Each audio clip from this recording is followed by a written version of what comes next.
Bueno, y continuamos con esta serie de podcasts muy interesantes. Pues la verdad para mí es un gran gusto hablar de estos temas del sistema digestivo en las enfermedades gástricas. Eh, pues para mí es un placer.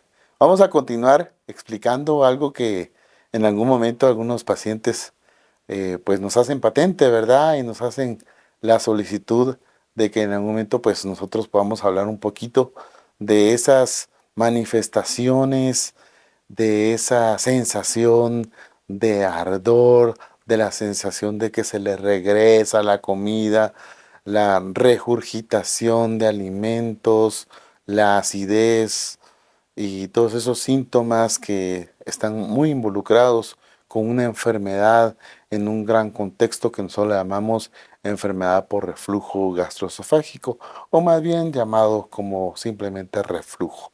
La enfermedad por reflujo gastroesofágico tiene manifestaciones, si bien es cierto, pues las que ya mencioné son las características más importantes. Sin embargo, puede haber otro grupo de síntomas que en algún momento, pues a nosotros como especialistas, como gastroenterólogos, pues para realmente es un gran reto, porque algunos pacientes pues han acudido con otros especialistas en el área de pulmón, en el área de otorrinolaringológica, ¿verdad? E incluso a veces del oído, de nariz, sinusitis con asma bronquial, que a veces simulan tener este tipo de enfermedades, pero la base o la génesis de la enfermedad es el reflujo gastroesofágico. La enfermedad por reflujo actualmente pues ocupa una gran parte de la población, pues se ve muy afectada. Más o menos se calcula que un 60-70% de la población en todo el mundo podría en algún momento, a partir ya de 14, 16 años, en algún momento, pues empezar ya a adquirir algún, alguna molestia o manifestar pues ya algunos síntomas clínicos de la enfermedad por reflujo. Sin embargo, es importante notar que también una población pediátrica, también pues algunos niñitos, ¿verdad? Que ya padecen de enfermedad por reflujo, que es muy importante que ustedes lo sepan también como pues aquí seguidores de este podcast. Pues es importante recalcar que algunos pacientes, como mencionaba, manifestaciones son diferentes a la regurgitación, a la acidez, etcétera. Muchas veces van a tener tos, que va a ser una tos seca, no va a ser una tos como productiva cuando hay una neumonía, por ejemplo, sino va a ser una tos seca después de comer, por ejemplo, comen y en algún momento pues se llenan mucho y van a tener ese tipo de tos. Sensación de carraspera en algún momento también, ¿verdad? Sienten como que hay mucho goteo postnasal, o sea, mucho goteo detrás de la nariz y tienen que hacer esto, como, ¿verdad? Todos esos síntomas, pues a uno le orientan que evidentemente no hay algo.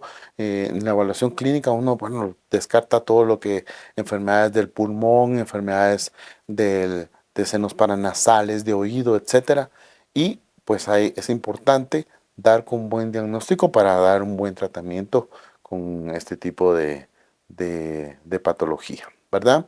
Lo habitual es que pues muchos jóvenes pues vengan y acudan con nosotros porque después de un fin de semana, que a lo mejor han tomado un poco de alcohol, han fumado o que en algún momento pues también se han descuidado con algún tipo de dieta muy grasosa, muy condimentada, pues que nos cuenten y nos digan que han tenido algún periodo inclusive también de sensación de ahogamiento, ¿verdad? A veces están durmiendo y se despiertan en la madrugada porque sienten que se regresó la comida que pues tomaron en la cena, ¿verdad?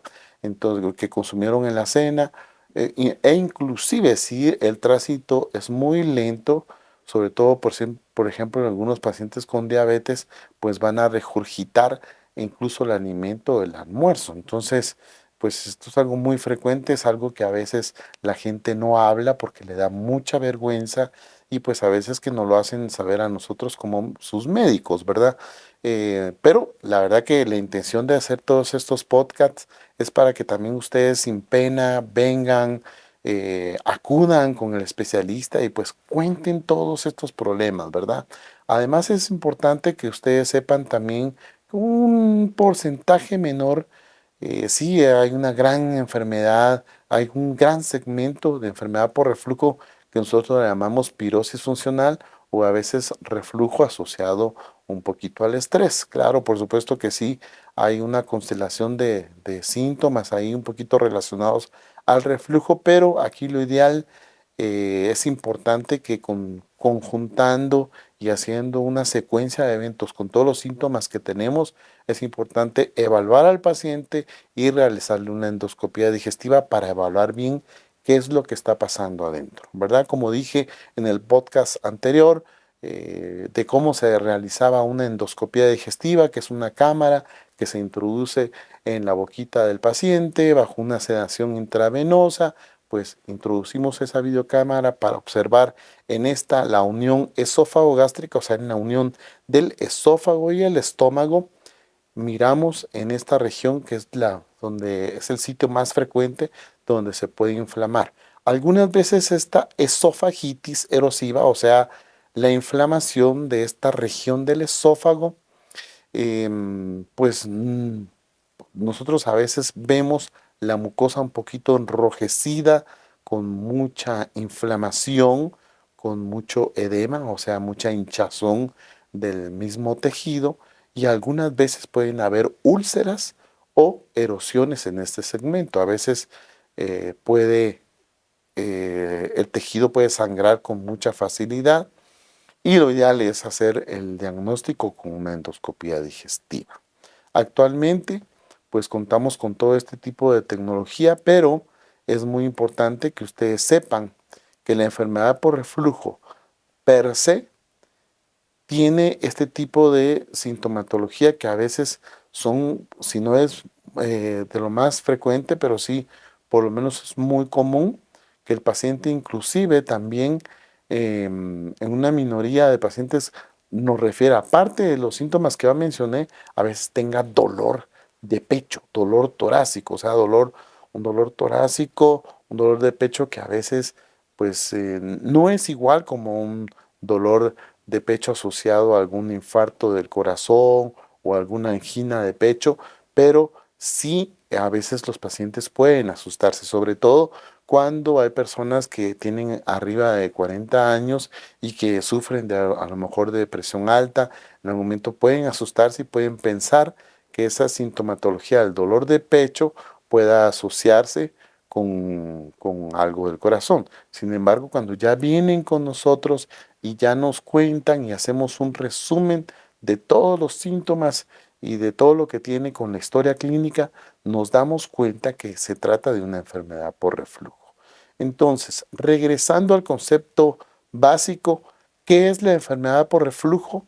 Es pues la acumulación de todo lo que está contenido la cavidad del estómago y que regresa a ese conducto que nosotros le llamamos esófago. Digamos que no es nada más que la regurgitación constante del ácido del estómago que está regresando al esófago e inclusive, como expliqué anteriormente, algunas otras estructuras aledañas como la faringe, laringe. Hay pacientes que inclusive a veces se quedan roncos o están con ronquera o a veces, pues ya mencionaba de la tos, que es seca, pero que incluso a veces ameritan ir con algún otro especialista. Muy bien, ¿qué más tenemos en este podcast relacionado al reflujo?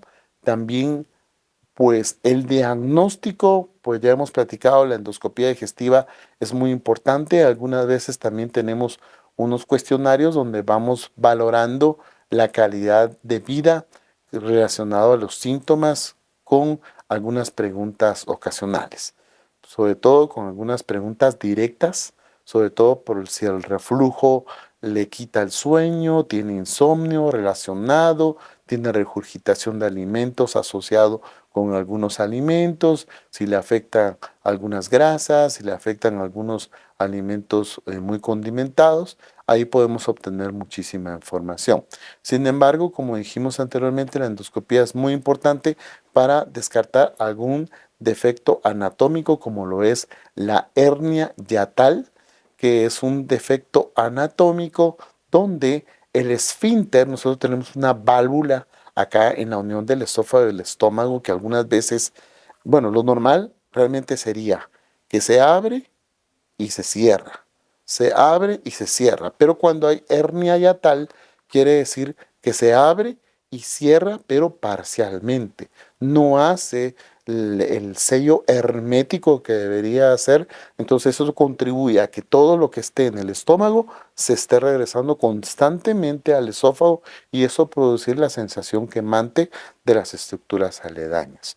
Entonces es muy importante considerar todo esto para que nosotros podamos también dirigir a un buen tratamiento, porque algunos pacientes que inclusive a veces ni siquiera tienen hernia yatal, pero cuando hacemos la endoscopía a veces encontramos que ese anillo a veces se puede relajar transitoriamente por, pues como decimos, como de las causas, pues los alimentos muy condimentados, el tabaco, el alcohol, también consumir alimentos que tengan mucha menta, chocolates, por ejemplo, y también recuerden ahora, pues está muy de moda consumir muchos, pues este tipo de alimentos de golosinas que tienen muchos preservantes, tienen químicos, conservantes, que incluso a algunas personas les puede afectar algunos colorantes, ¿verdad? O algunos químicos que vienen acá contenidos en estos alimentos, que en algún momento, pues a veces uno de gastroenterólogo prefiere que disminuyan o que se omitan como parte del tratamiento, ¿verdad? Entonces, pues ya mencionamos todo esto.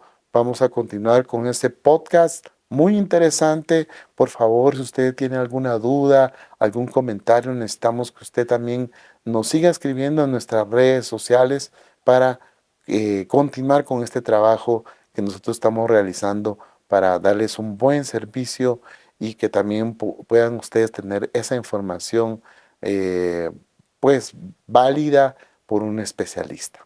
Con el tratamiento del reflujo, básicamente se basa en la reducción de los síntomas asociados al reflujo y el paso, digamos, o el objetivo del tratamiento más bien es la reducción en en la producción del ácido o en que esos alimentos que estén contenidos dentro del estómago ya no estén regresando al esófago. Y eso lo logramos siempre con inhibidores de bomba de protones, con protectores gástricos y con algunos medicamentos que se llaman procinéticos que aceleran el vaciamiento del estómago. Si tú tienes alguno de estos síntomas, por favor, escríbenos. Tú puedes estar padeciendo de enfermedad por reflujo. Recuerda que la enfermedad por reflujo, padecerla de una forma crónica, aumenta el riesgo de padecer el esófago de Barrett. Y el esófago de Barrett ya media vez establecido, pues de la misma manera aumenta el riesgo con un porcentaje mínimo a padecer de cáncer de esófago.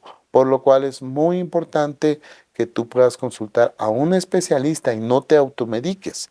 ¿Por qué? Porque muchas veces tener algunos de estos síntomas como regurgitación de alimentos, acidez, dolor en la parte alta del abdomen, algunas veces puede estar relacionado a algún otro tipo de tumores o tipo de cáncer, sobre todo en el estómago o en el esófago. Y nada más podemos estar cubriendo o tapando algún diagnóstico sin la dirección o sin la supervisión médica correspondiente. Es un gran gusto poder servirles y seguimos en sintonía de estos podcasts acá en Gastroendoscópica Integral.